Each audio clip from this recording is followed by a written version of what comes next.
A loser, traditional print brands who are adding credibility to fake news. When you're in line at Kroger's, your bullshit filter is pretty high, as you suspect Hillary isn't an alien, despite what the Inquirer is claiming. However, if you see the same story on Facebook next to the New York Times and the Washington Post, you might think differently. Media companies allowing Google to crawl their data is probably the worst decision in business of the last 50 years. They have debased their brands. They have lost all premium positioning. This is similar to Hermes distributing Birkin bags through Walmart. How did we fall into this trap? The big print companies decided that information wanted to be free. What a bunch of bullshit. Information doesn't want to be free. Information, like the rest of us, wants to be scarce and expensive. You should command the space you occupy, bind together and license all of your premium content to the highest bidder, and let every other platform be a sewer of cat pics and fake news.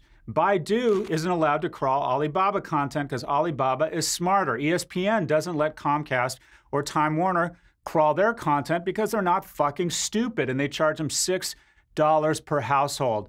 What have we done since then? Did we learn from that? No, we took the gun out of our mouth and shot our feet and did Facebook instant articles. We have learned nothing.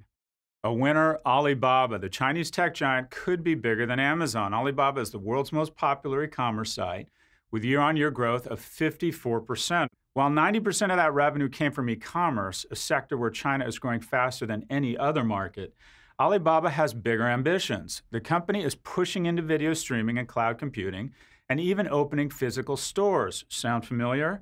CEO Jack Ma projects that 40% of revenue will come from outside China within 10 years. A winner, Netflix, whose stock just hit a record high. Late last year, we predicted that Netflix would be the fourth horseman. Its stock is up 40% since our prediction. The company added 7 million subscribers in the fourth quarter, the largest ever subscriber growth in its history. Nearly 73% came from outside the U.S. Streaming now generates more revenue than DVDs for the first time, and subscriptions dominate media consumption. We talk a lot about companies using algorithms to win, and Netflix does exactly that. This is no joke, my homepage on Netflix. As I get older, I find I'm more and more fascinated with the weather and war. My favorite, World War I, although I found the sequel even better. My first wife and I used to play war. She would dress up as Poland and I would invade her. We'll see you next week. Come on. I could go dirtier. Enough said. We'll see you next week.